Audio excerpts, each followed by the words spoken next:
sallallahu alaihi wa ala alihi wa sahbihi wa man tabi'ahum bi ihsanin ila yaumiddin.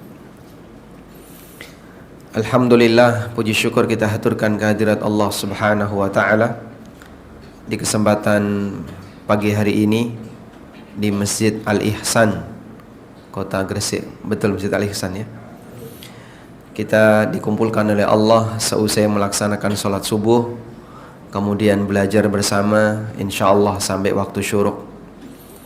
Dan hal yang istimewa dari Masjid Al-Ihsan adalah tempat kajiannya tidak simetris, Masya Allah. Ini dominan yang ada di sana ini. Enaknya mojok atau gini aja nggak? Saya menghadap ke sana nggak apa-apa, Pak? Nggak apa, baik, Masya Allah. Karena pesertanya dominan berada di sebelah kiri saya. Taib, semoga Allah Ta'ala mudahkan nanti kita bisa punya, katanya mau direnovasi ya? Insya Allah, Insya Allah. Gimana? Sudah renovasi di bagian atas ya. Taib, Bapak Ibu yang dimakan Allah Subhanahu Wa Ta'ala, kajian waktu subuh termasuk di antara waktu yang istimewa karena Allah memberikan keberkahan yang banyak bagi mereka yang beraktivitas di waktu subuh. Atas doa Nabi sallallahu alaihi wasallam, Allahumma barik li ummati fi bukuriha. Ya Allah, berkailah umatku di waktu paginya. Dan bagian dari keberkahan mereka yang belajar di waktu pagi disebutkan dalam hadis dari Abu Umamah yang diriwayatkan oleh Al-Mundhiri bahwa Nabi sallallahu alaihi wasallam pernah mengatakan, man ghada ilal masjid la yuridu illa ay yata'allama khairan aw yu'allimahu kana lahu ka ajri hajin taman hajatuhu. Barang siapa yang berangkat di waktu pagi menuju masjid, la yuridu illa ay yata'allama khairan, dan dia tidak punya niat kecuali dalam rangka untuk belajar kebaikan. Dan yang dimaksud dengan kebaikan adalah sesuatu yang bermanfaat baik kehidupan dia, baik dunia maupun akhirat. Au yu'allimahu, atau dia mengajarkannya. Sehingga keutamaan ini berlaku baik bagi guru maupun murid. Kana lahu ka ajri hajin taman hajatuhu, maka dia mendapatkan pahala seperti orang yang haji sempurna hajinya. Allah Subhanahu wa ta'ala zat yang maha kaya, dan ketika Allah memberikan pahala kepada hambanya dengan amal yang ringan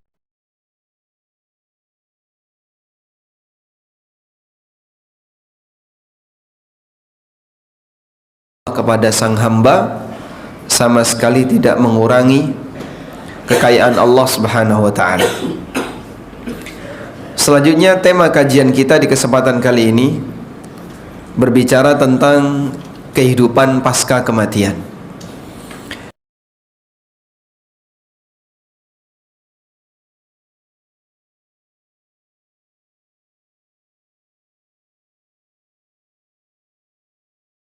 Dengan masalah kehidupan pasca kematian. Yang pertama, bahwa orang musyrikin, terutama orang musyrikin Quraisy di zaman Nabi sallallahu alaihi wasallam dan orang-orang Badui yang masih kafir, mereka tidak beriman kalau orang sudah mati akan dibangkitkan kembali. Bahkan mereka bersumpah atas nama Allah bahwa Allah tidak akan membangkitkan kembali orang yang sudah mati. Allah berfirman di surat An-Nahl ayat 38, wa aqsamu billahi jahda aymanihim la yab'atsullahu may yamut. Mereka bersumpah atas nama Allah jahda aymanihim, dengan sumpah yang sesungguhnya. Sumpahnya pakai nama Allah, dan sumpahnya dilakukan dengan serius, bil juhdi, sumpah dengan kesungguhan. Isi sumpahnya apa? La yab'atsullahu may yamut, Allah enggak bakalan menghidupkan makhluk yang sudah mati. Sehingga dalam keyakinan mereka hidup itu cuma sekali. Hidup di dunia, begitu mati selesai. Bahkan sebagian di antara mereka membawa tulang di hadapan Nabi SAW. Ketika tulang itu disodorkan kepada Rasulullah SAW, dia bilang apa? Mayyuhyil 'idhama wa hiya ramim. Siapakah yang akan menghidupkan tulang ini ketika dia sudah jadi tanah? Jawaban Al-Quran, Qul yuhyihal ladzi ansha'aha awwala marrah. Katakan bahwa yang menghidupkannya adalah zat yang pertama kali menciptakannya. Sebagaimana dia mampu untuk menciptakan sesuatu dari sebelumnya belum ada, yang sebelumnya tidak ada, Allah mampu untuk menghidupkan kembali yang sudah jadi tanah.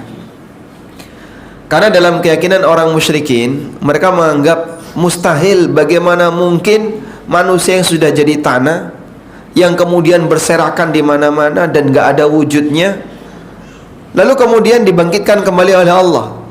Bagi akalnya orang musyrik itu mustahil. Tapi bagi orang mukmin ini bukan hal yang mustahil, karena kita punya akidah innallaha ala kulli syai'in qadir. Sesungguhnya Allah Maha Kuasa atas segala sesuatu. Wallahu yaf'alu ma yasha, dan Allah melakukan sesuai dengan apa yang Dia kehendaki. Ada banyak kemustahilan yang dianggap oleh orang-orang kafir, dan itu bagian dari suudzon dia kepada Allah. Karena dia cacat dalam meyakini innallaha ala kulli syai'in qadir. Salah satu contoh yang menjadi titik sengketa, dan dengan adanya kasus ini manusia terbagi menjadi 3 agama, yaitu mengenai munculnya Nabi Isa alaihissalam. Terkait munculnya Nabi Isa alaihissalam, manusia berbeda pendapat dan menjadi 3 agama. Pendapat yang pertama mengatakan bahwa Nabi Isa terlahir melalui perkawinan yang normal sebagaimana layaknya manusia yang lain. Jadi Maryam kawin dengan seorang lelaki, kemudian terlahirlah Nabi Isa. Terlahirlah Isa dalam keyakinan mereka. Dan perkawinan ini terjadi di luar nikah, sehingga dituduh sebagai praktek zina. Wa qaulihim ala Maryana buhtan, dan mereka mengatakan tuduhan zina kepada Maryam. Dan ini keyakinan Yahudi. Siapa pasangan zinanya sampai sekarang masih jadi buron. Karena Yahudi tidak bisa menetapkan. Terus siapa yang berzina dengan Maryam? Sedang diselidiki. Sampai sekarang belum bisa menyebutkan namanya. Meskipun ada sebagian yang menuduh itu adalah Zakaria, ada yang mengatakan si A, si B, tapi itu semuanya adalah tuduhan. Makanya mereka tidak mau mengakui Nabi Isa sebagai nabi dengan alasan anak hasil zina tidak berhak jadi nabi. Padahal tidak ada nabi yang terlahir dari proses seperti ini. Semuanya nasabnya dijaga oleh Allah. Ini keyakinan yang pertama. Keyakinan yang kedua, keyakinan orang Nasrani. Mereka menganggap bahwasanya Isa terlahir tanpa bapak dari manusia. Maka bapaknya adalah Allah. Sehingga mereka menganggap bahwasanya Isa adalah anak Allah. Dan ini keyakinan yang ma'ruf di kalangan orang Nasrani. Di zaman Nabi SAW, pasca beliau pulang dari Tabuk, ada utusan dari Najran. Najran itu sebuah daerah yang ada di Yaman. Mereka datang ke kota Madinah bukan dalam rangka untuk mengenal Islam, tapi dalam rangka untuk berdebat dengan Rasulullah SAW berkaitan dengan Nabi Isa. Salah satu di antara klaim yang mereka sampaikan, kalau kemudian Nabi Isa itu terlahir tanpa bapak, siapa lagi bapaknya kalau bukan Allah? Jika Maryam tidak pernah berhubungan badan dengan manusia, siapa lagi bapaknya kalau bukan Allah? Maka ditanya oleh Rasulullah SAW, yang namanya anak itu pasti punya kemiripan dengan bapak. Allah Maha Kuasa atas segala sesuatu. Dia yang menciptakan alam semesta, Dia yang mengatur, Dia yang ngasih rizki, Dia yang menciptakan semua makhluk. Nabi Isa bisa apa?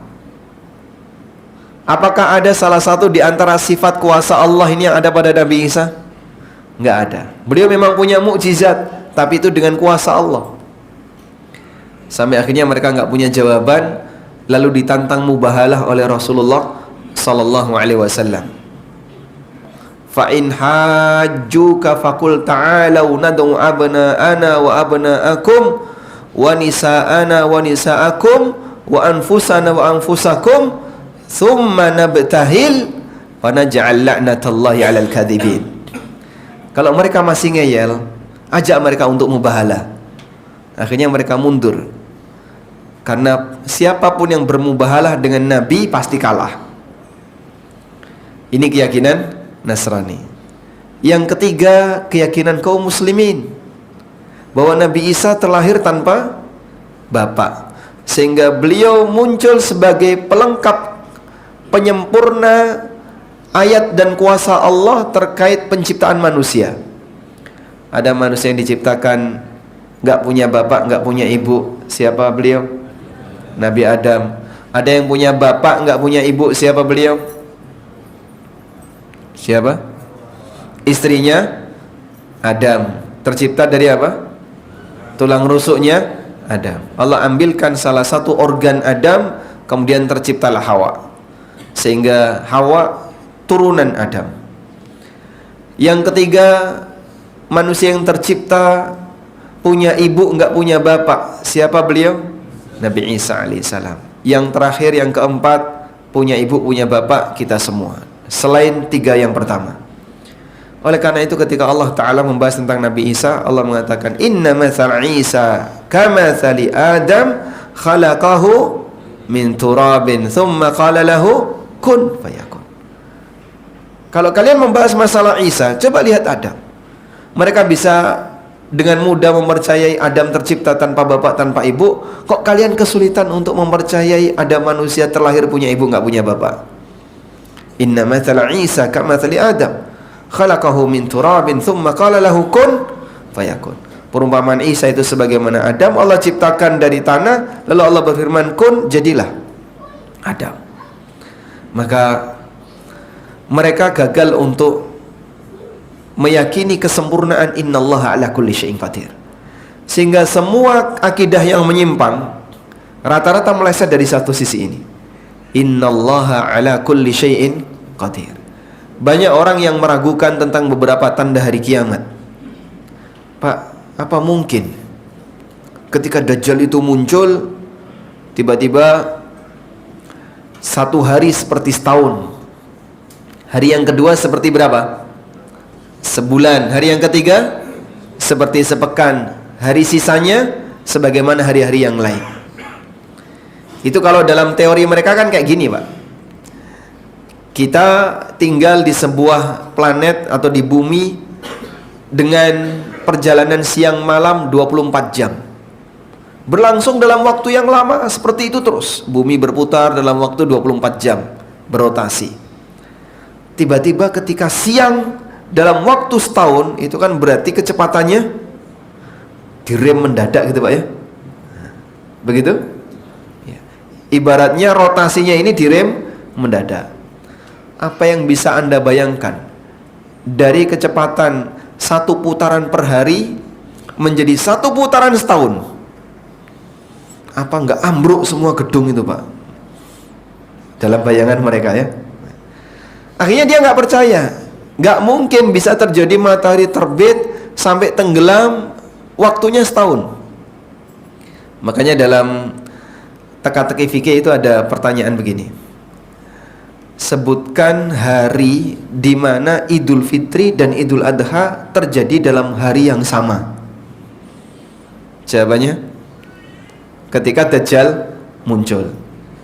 Idul Fitri dan Idul Adha terjadi di hari yang sama. Logika mereka nggak bisa menerima. Sebagai orang yang beriman, ahlu sunnah, yang meyakini kebenaran sabda Nabi SAW, kita kembalikan kepada kaidah innallaha ala kulli syai'in qadir. Sesungguhnya Allah Maha Kuasa atas segala sesuatu. Sehingga jamaah, kegagalan orang dalam masalah akidah salah satunya adalah ketika logika itu berperan, kemudian ikut campur dalam merancang keyakinan. Padahal yang namanya akidah itu tidak bisa diambil dari logika. andaikan akidah itu sumbernya logika, di sini ada 100 logika, berarti ada 100 akidah. Maka dari mana kita dapat akidah? Akidah itu diberi oleh Allah. Allah yang mengajarkan melalui Al-Quran dan hadis-hadis Nabi SAW. Tayyib. Selanjutnya jamaah, sebagian orang musyrikin mereka mengklaim, andaikan besok ada kiamat, maka kita akan diberi oleh Allah harta yang melimpah dan pasti kita akan masuk surga. Itu klaimnya orang musyrik. Di zaman Nabi SAW ketika berada di Mekah, fase perjuangan yang hebat terjadi pada beberapa sahabat. Salah satunya adalah Khabbab Ibnul Arad. Khabbab Ibnul Arad radhiyallahu anhu, beliau termasuk as-sabiqun al-awwalun. Dan beliau dibeli oleh seorang wanita musyrikin, dan dulunya adalah mantan budak, kemudian dibeli oleh seorang wanita musyrikin lalu dibebaskan dan diminta untuk dikasih modal agar dia bisa bekerja sebagai pandai besi. Sampai akhirnya Khabbab ini punya keahlian dalam membuat senjata, membuat perisai, membuat perlengkapan perang dan yang lainnya. Suatu ketika ada seorang musyrik yang bernama Al-As bin Wa'il. Dia pesan dibuatkan senjata oleh Khabbab. Setelah jadi, dibawa oleh Al-As, namun belum dibayar. Hingga kemudian Khabbab nagih utangnya As bin Wa'il karena dia belum bayar pedang atau senjata yang sudah dibuatkan. Apa kata Al-As bin Wa'il? Dia bilang kayak gini, wallahi la uqdiyahu hatta takfura bi Muhammadin sallallahu alaihi wasallam. Wallahi la uqdiyahu hatta takfura bi Muhammad. Demi Allah, aku enggak bakalan melunasi utangku sampai kau kufur kepada Muhammad. Kemudian Khabbab mengatakan, la wallahi la akfuru bi Muhammadin sallallahu alaihi wasallam hatta tamuta thumma tub'ats. Demi Allah, aku tidak akan kufur kepada Muhammad sampai kamu mati kemudian kamu dibangkitkan. Apa kata Wa'il? Kata Al-As bin Wa'il, dia kemudian mengatakan, fa inni idza muttu thumma bu'ithtu ji'tuni waliyun thumma malun wa walad. Kalau nanti aku mati kemudian benar dibangkitkan oleh Allah, maka aku akan mendapatkan harta yang melimpah dan anak yang banyak. Nah setelah itu utangku baru tak bayar kepadamu. Kita buktikan besok. Kita buktikan besok. Ini wong musyrik, kufur kepada Allah, kufur kepada hari kiamat. Kemudian dia ngeklaim, andaikan betul kiamat terjadi, saya pasti akan mendapatkan kehidupan yang sejahtera. Sisuk utangnya tak bayar. Tak bayar di mana? Di akhirat. Rumangsani siapa? Al-As bin Wa'il. Maka dari kasus ini Allah Subhanahu wa taala menurunkan firman-Nya, afara'aita alladhi kafara bi ayatina wa qala la utayanna malan wa walada. Tahukah kamu orang yang kufur kepada ayat-ayat kami, lalu dia mengatakan la utayanna malan wa walada, aku akan diberi harta dan anak yang banyak. Dan banyak sekali orang kafir yang punya anggapan seperti itu. Termasuk diantaranya yang Allah ceritakan di surat Al-Kahfi. Di surat Al-Kahfi Allah membuat permisalan tentang sahibul jannatain, pemilik dua kebun, yang dia ujub dengan kebunnya sampai menganggap bahwasanya kebunnya ini tidak akan binasa, dan dia merasa bahwasanya kiamat tidak akan terjadi. Sampai dia bilang, ma azunnu an tabida hadhihi abada wa ma azunnu sa'ata qa'imatan wa la in ruditu ila rabbi la ajidanna khairan minha munqalaba. Aku merasa kayaknya kebun ini enggak bakalan binasa, dan bahkan aku merasa kayaknya kiamat enggak bakalan terjadi. Sehingga dia awalnya meyakini keabadian kebun, kekufurannya bertambah sampai pada tingkatan kiamat gak terjadi, kehidupan ini akan abadi. Kekufurannya bertambah lagi ketika dia mengklaim apa yang tidak dia miliki. Wala irruditu ila rabbi, dan andaikan benar aku dikembalikan besok di hari kiamat, la ajidanna khairam minha munqalaba, aku akan mendapatkan kebun yang lebih baik lagi. Demikianlah kekufuran itu bertingkat. Sehingga awalnya ketika orang itu silau dengan hartanya, kalau saya lihat perusahaan saya yang demikian established, ini kayaknya cukup untuk 20 turunan, nggak cukup 7 ya. Insya Allah seluruh anak keturunan saya udah nggak perlu mikir yang namanya kerja, karena sudah saya tinggali perusahaan yang hebat. Dalam bayangan dia seperti itu, sehingga dia menganggap ini perusahaan tidak akan bangkrut ketika dia merasa perusahaannya sangat maju, established, kuat, dan seterusnya. Dan kekufuran kadang bertambah sampai pada titik dia meyakini kiamat gak terjadi, sampai pada kondisi dia mengklaim apa yang tidak dia miliki. Ketika sudah sampai pada tingkatan mengklaim apa yang tidak dia miliki, Allah Subhanahu wa ta'ala murka. Dan demikianlah yang terjadi pada Fir'aun. Kalau Bapak Ibu, saya minta untuk membandingkan mana yang lebih kufur dari perkataan Fir'aun. Satu, dia pernah mengatakan tidak ada Tuhan yang layak untuk disembah kecuali aku. Dia minta untuk disembah. Yang kedua, dia mengatakan innama ana rabbukumul a'la, aku adalah Rabb kalian yang paling tinggi. Baik, dari dua ucapan ini mana yang lebih kufur? Yang pertama atau yang kedua? Yang pertama dia mengaku minta disembah. Yang kedua dia mengaku bahwa dia adalah Rabb yang paling tinggi. Yang pertama atau yang kedua? Yang mana yang lebih kufur? Yang kedua, lebih tinggi tingkat kekufurannya. Sebagian ulama ahli tafsir mengatakan selisih waktu Fir'aun minta disembah dengan dia mengaku innama ana rabbukumul a'la itu 10 tahun. Selisih waktu Fir'aun minta disembah dengan dia mengklaim bahwasanya aku adalah Rabb kalian yang paling tinggi, itu selisihnya 10 tahun. Dulu Fir'aun minta disembah, tapi dia nggak ngaku Rabb. Cuma dia maksa kepada siapapun yang menjadi rakyatnya untuk menyembah dia. Namun dia tidak mengaku Rabb. Apa yang dimaksud dengan mengaku sebagai Rabb? Mengaku sebagai Rabb adalah kondisi ketika dia menyatakan alam ini ciptaannya, alam ini dia yang ngatur, alam ini dia yang punya, padahal dia nggak punya hak sama sekali. Itu bukan ciptaannya, itu bukan dia yang ngatur. Karena makna Rabbun itu apa?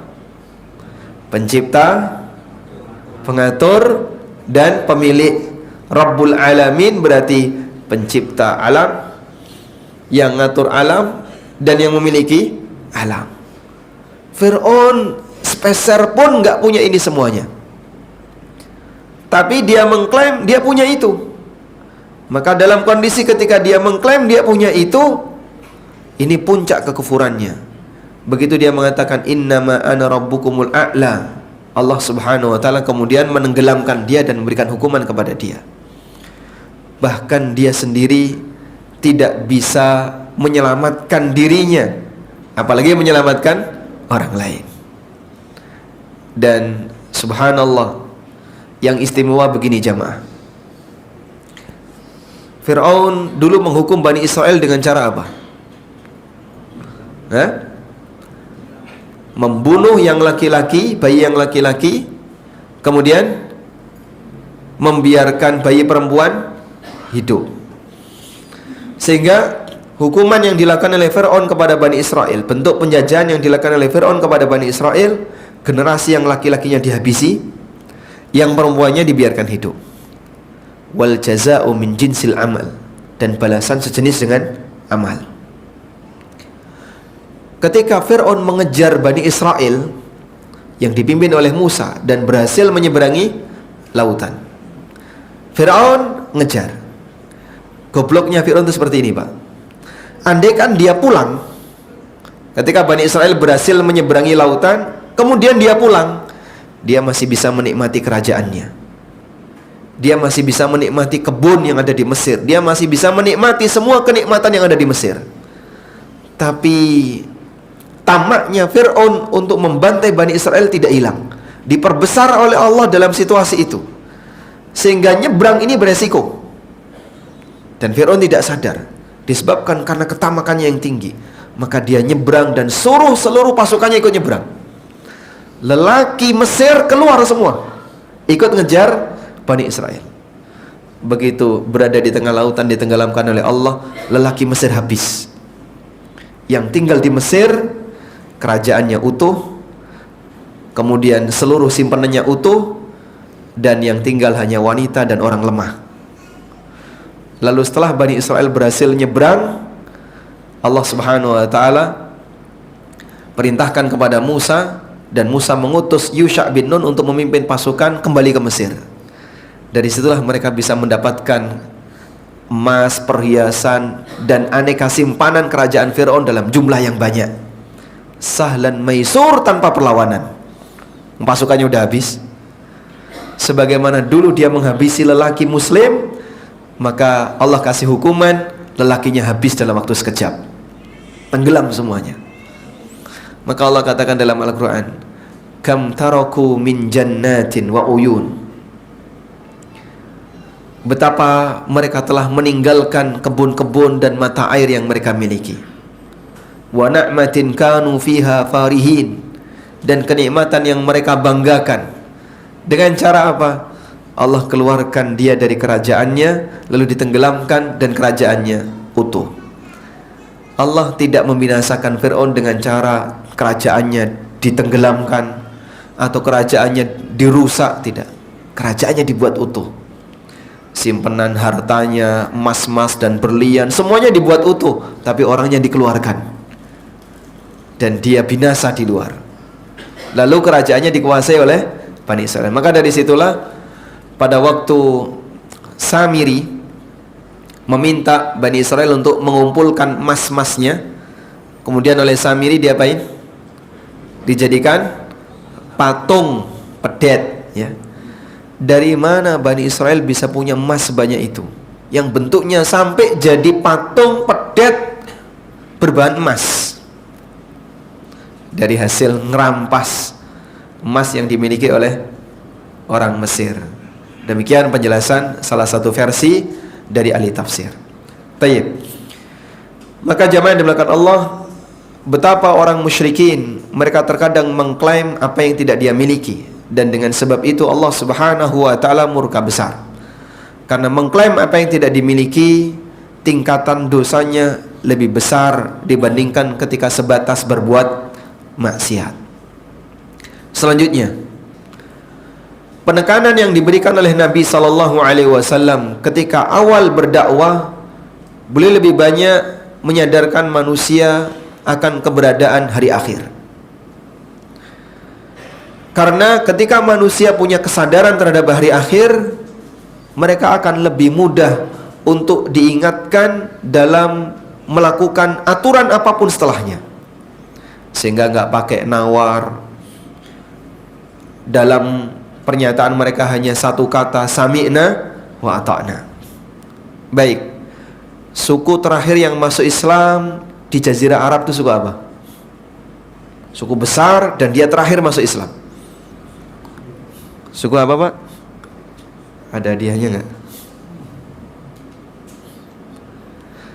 Bani yang terakhir masuk Islam di Jazirah Arab adalah Bani Thaqif. Bani Thaqif, dia masuk Islam setelah Nabi SAW pulang dari Tabuk di sekitar tahun 9 Hijriah.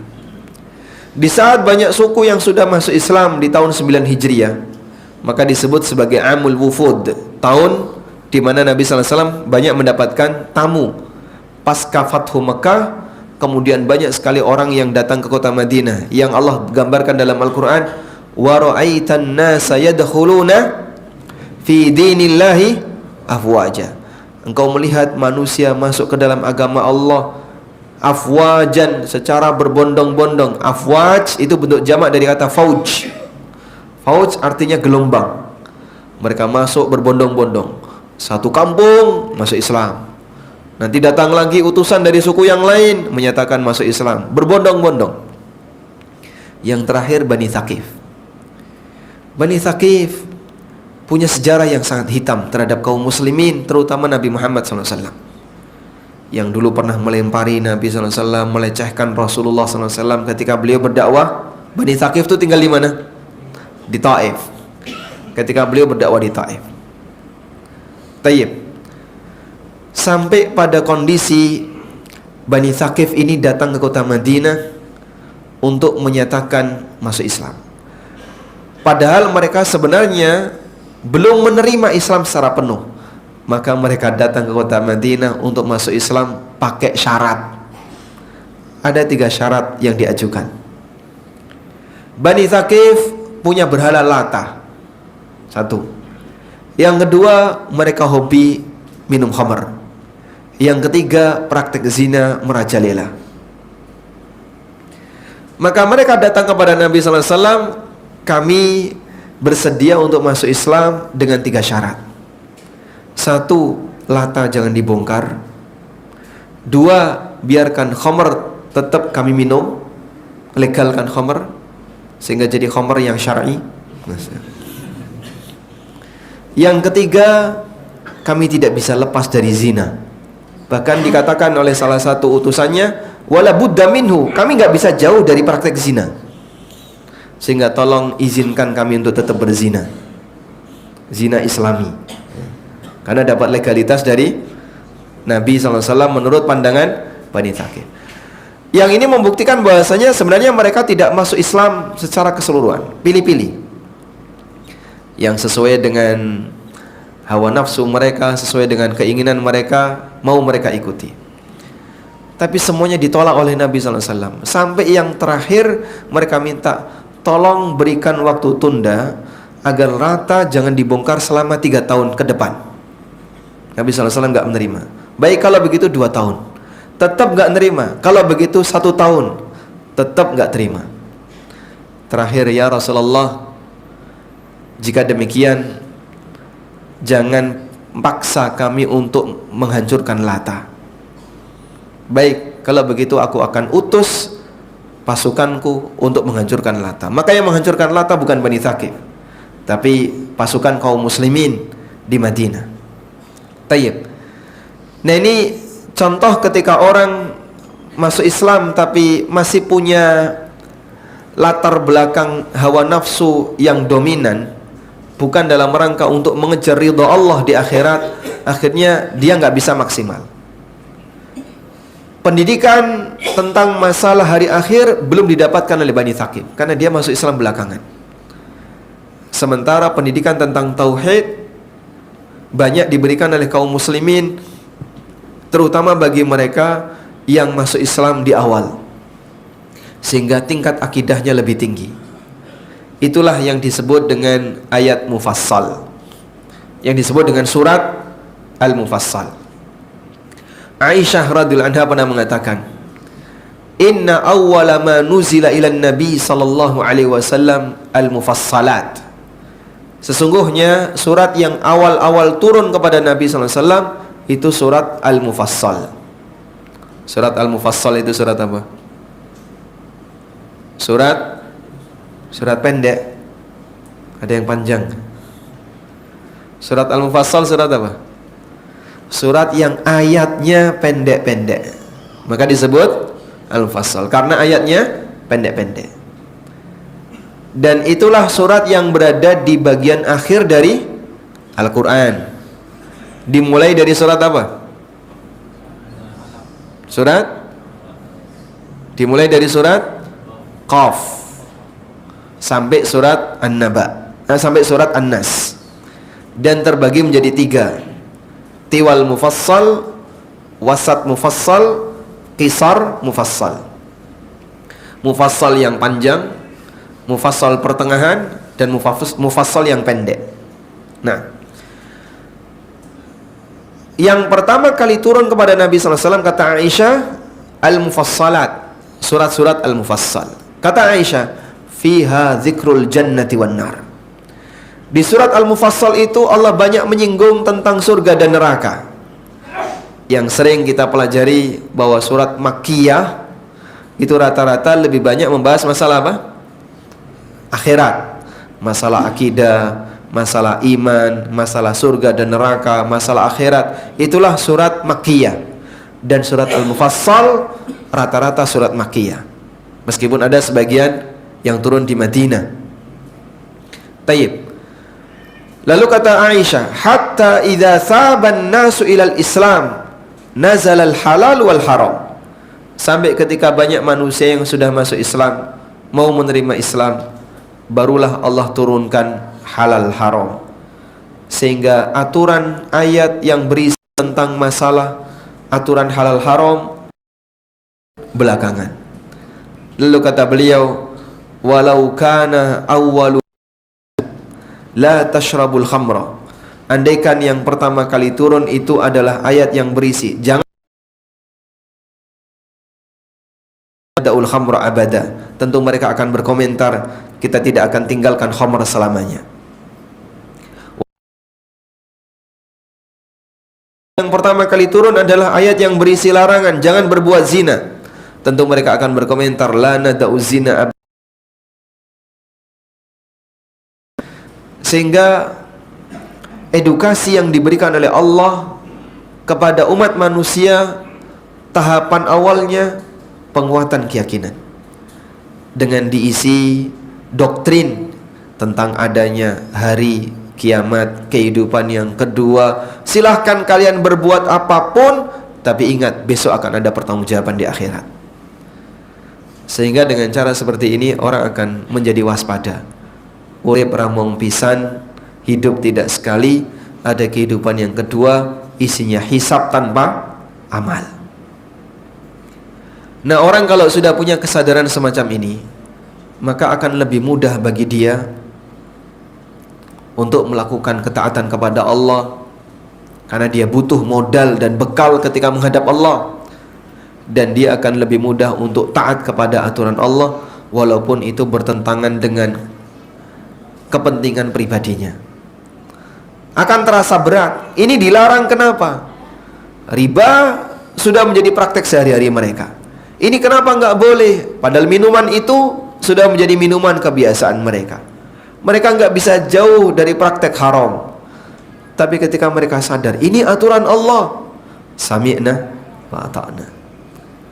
Makanya jamaah, cara mengendalikan manusia yang paling gampang agar dia mau ikut aturan walaupun itu terasa berat adalah sadarkan mereka akan akhirat.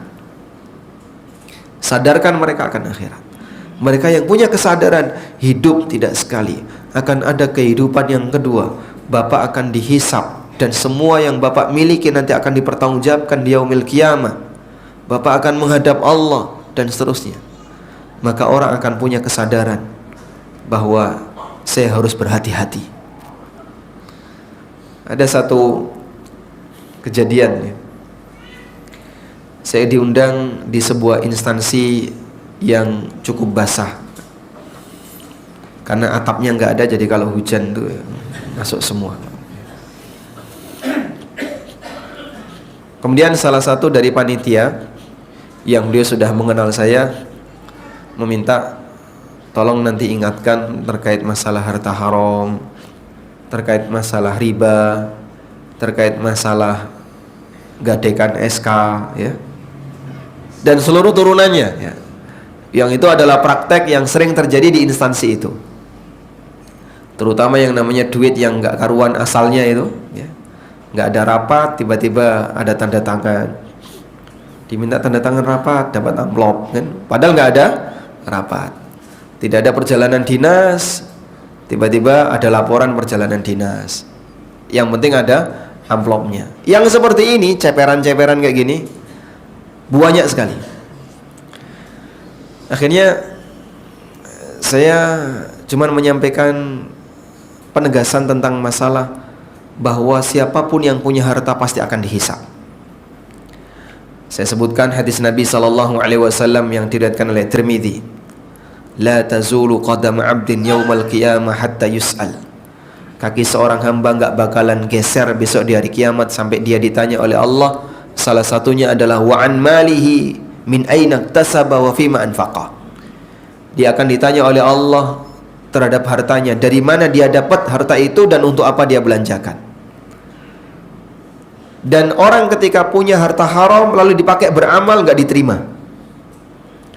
Sehingga kalau ada orang yang punya niat misalnya, nanti kalau saya punya uang haram sekian, tak pakai haji dan umroh, pulang seperti bayi yang baru saja dilahirkan dari rahim ibunya, rumang samu.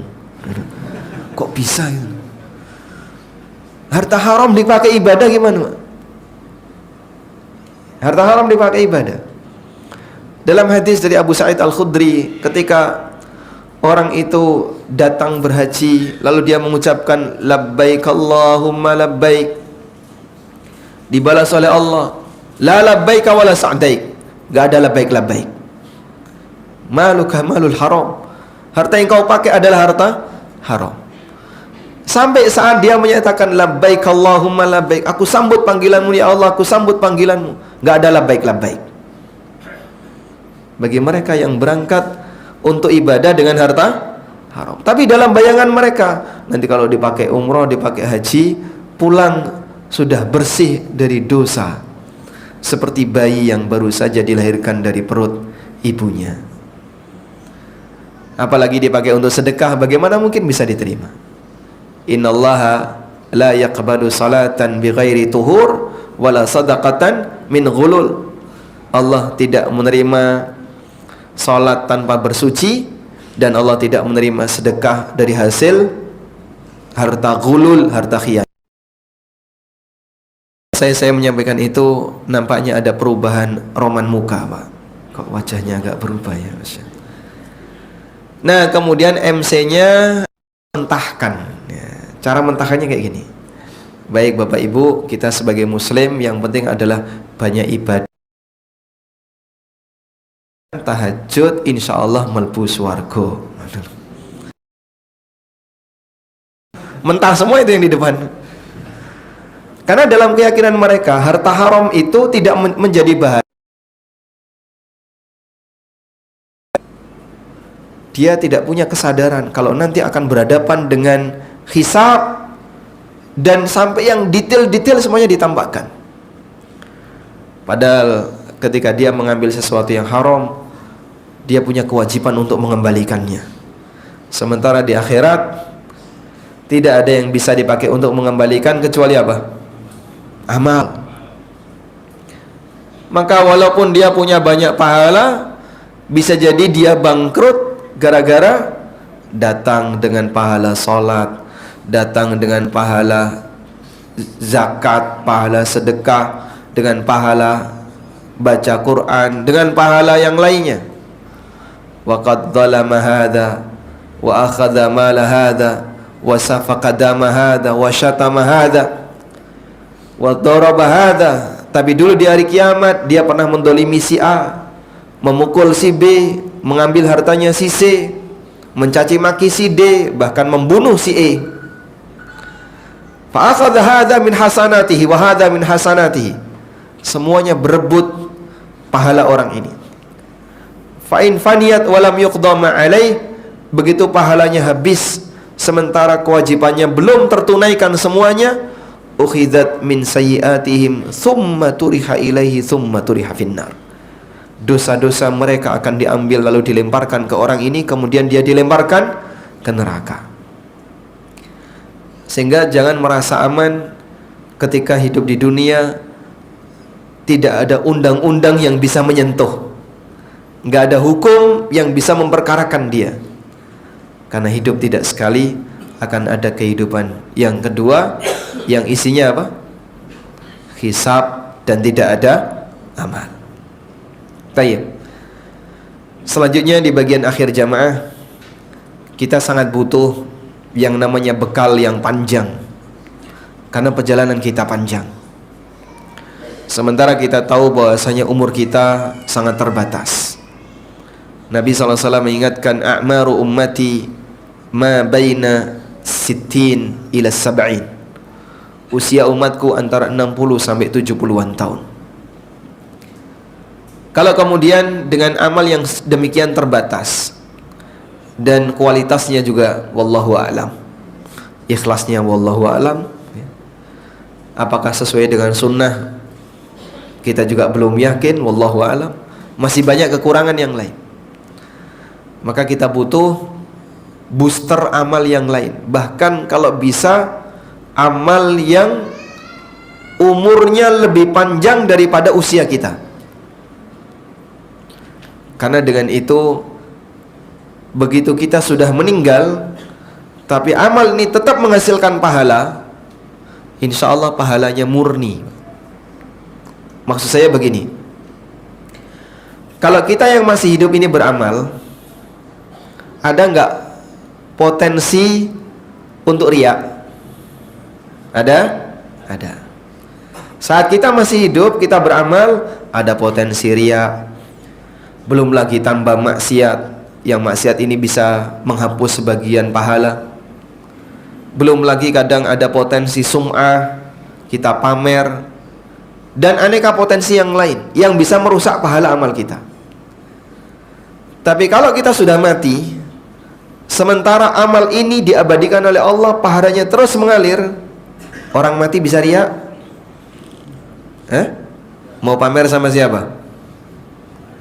Maka amal orang mati yang terus mengalir aman dari semua ancaman tadi, Pak, yang mungkin itu terjadi pada orang hidup. Orang hidup dia bisa bangun masjid. Selama orangnya masih hidup, mungkin dia bisa riya, mungkin dia bisa pamer, dan potensi yang lain yang menyebabkan amal ini. Tapi ketika ada orang yang bangun masjid, kemudian setelah itu misalnya dia meninggal dalam waktu dekat, dan dia tidak ingin pamer, dia tidak ingin riya dan seterusnya, lalu ini diterima oleh Allah, pahalanya kan terus mengalir. Mati nggak bisa riya, nggak bisa pamer, nggak bisa ngapa-ngapain, semua potensi kegagalan dapat pahala tadi. Pahala yang lebih panjang usianya, yang terus mengalir walaupun yang melakukannya sudah meninggal. Nah, kita perjuangkan yang seperti ini.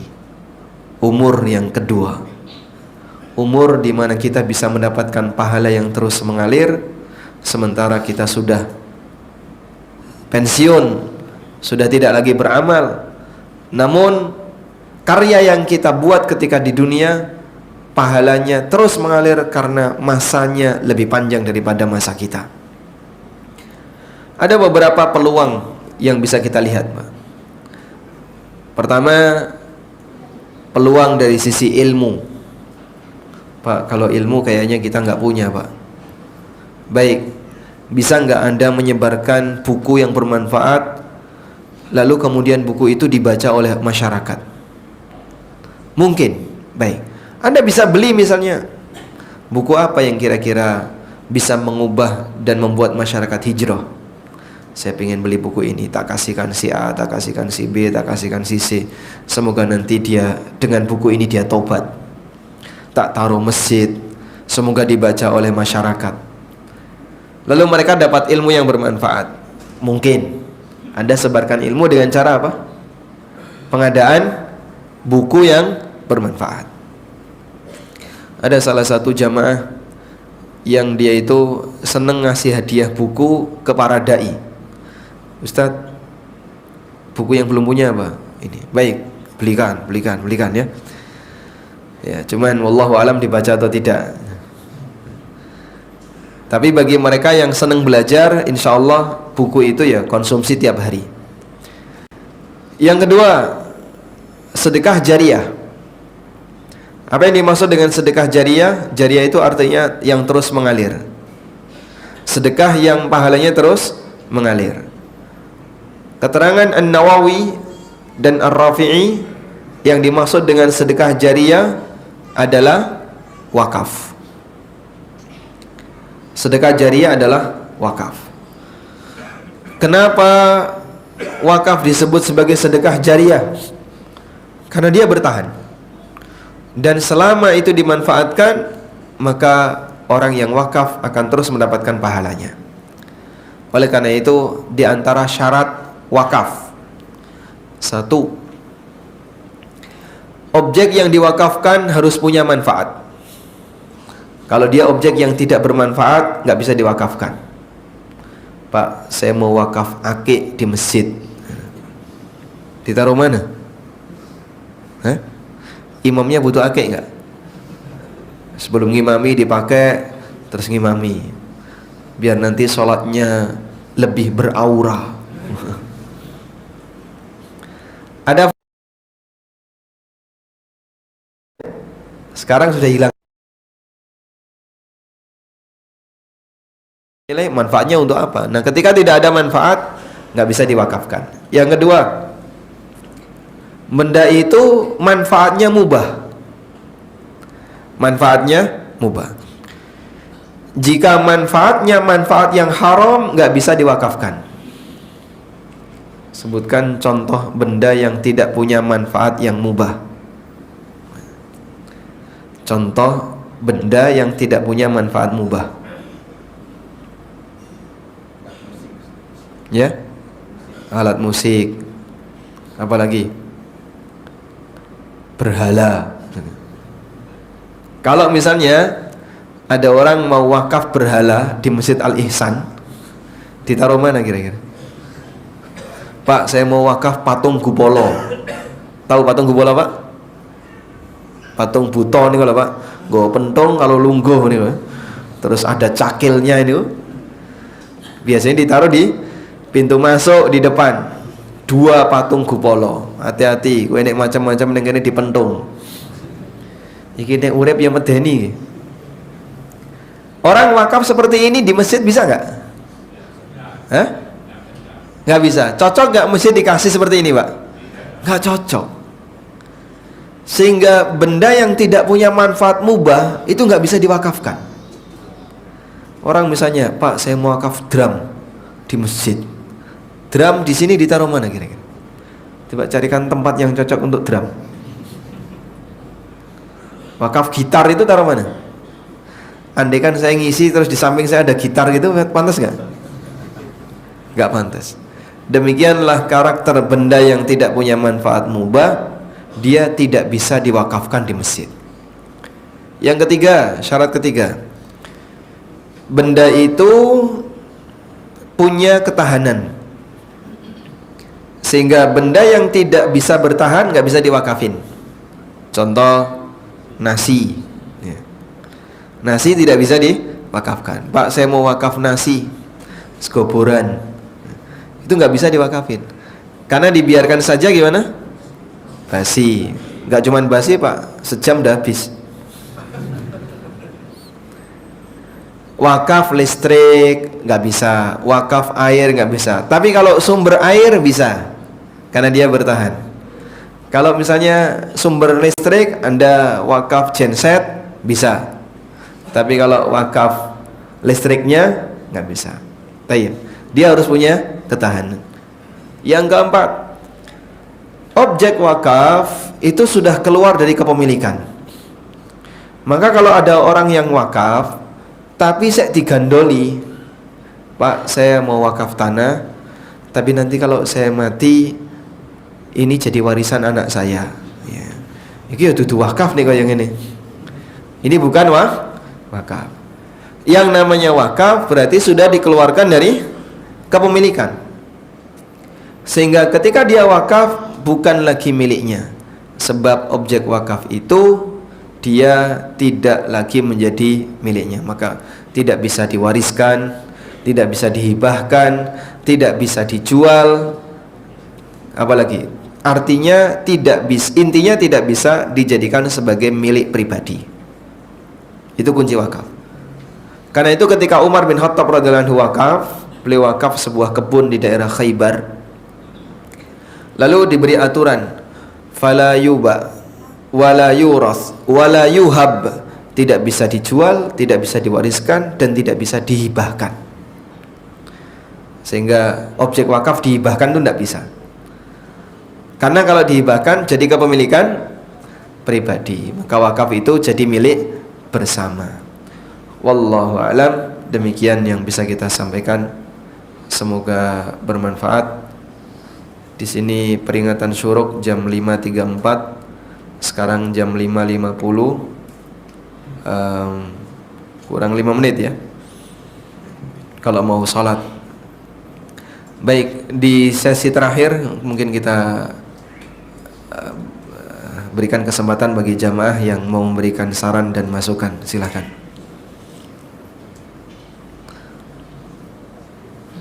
Tidak ada? Alhamdulillah, kita akhiri. Panitia ada yang mau disampaikan?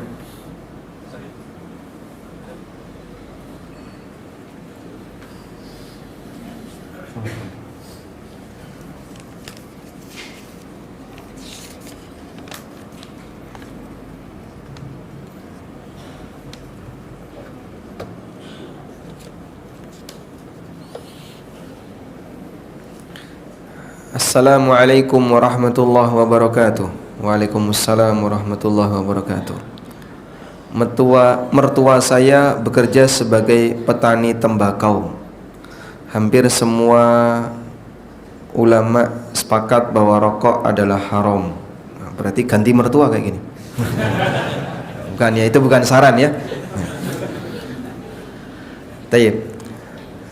Apakah saya dan keluarga ikut menanggung dosa mertua, mengingat saya belum bisa menasihati dan memberi solusi kepada mertua tentang pekerjaan beliau yang tidak halal. Saya selalu merasa cemas jika berkunjung ke rumah mertua, otomatis dihidangkan untuk makanan saya dan sekeluarga. Tayyib. Ada nggak manfaat mubah untuk tembakau? Dipakai apa? Kosmetik? Iya, ada yang masuk pabrik kosmetik nggak? Jadi informasinya, wallahu alam, katanya yang mengkonsumsi tembakau satu perusahaan kosmetik, yang paling besar ya perusahaan rokok. Kemudian untuk dunia pengobatan, tapi sebagian kecil. Nah, dua ini yang mungkin masih di area mubah. Meskipun kita nggak tahu dominannya yang mana Pak. Ya rata-rata sih dominan yang rokok.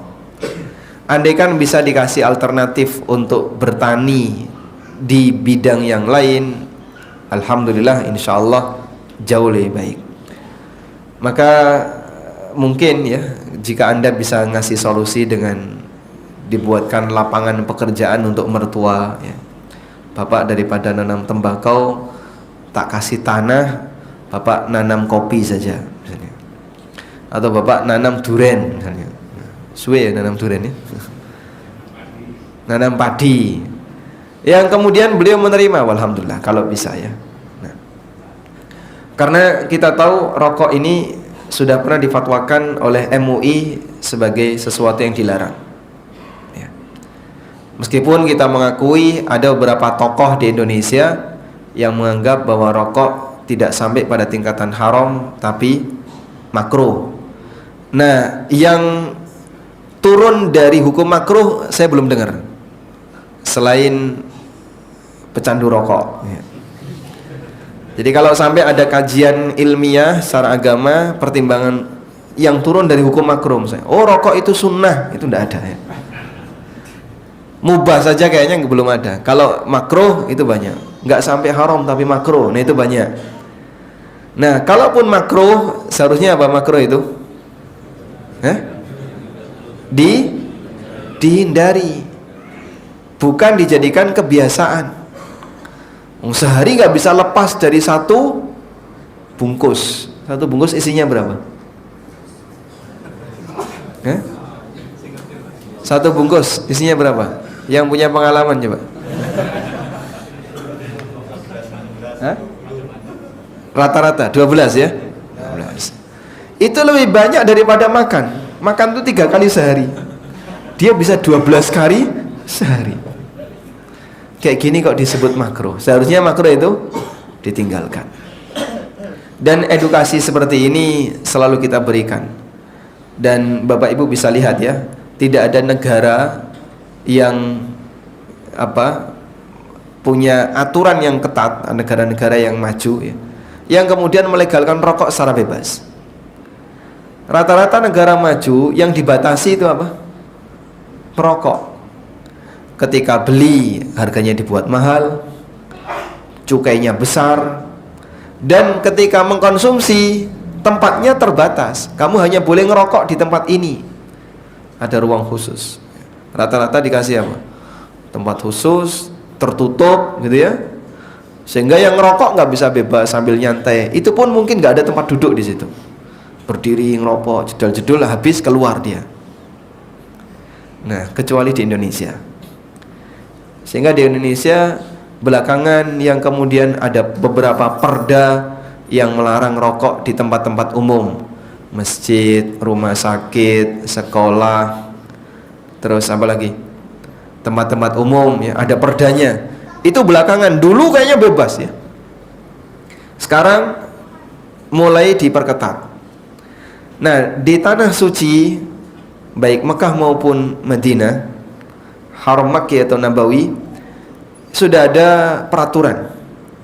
Di tempat umum ngerokok kemudian ketangkap, kalau ada tanda dilarang rokok, maka kena denda 200 real. Berapa itu?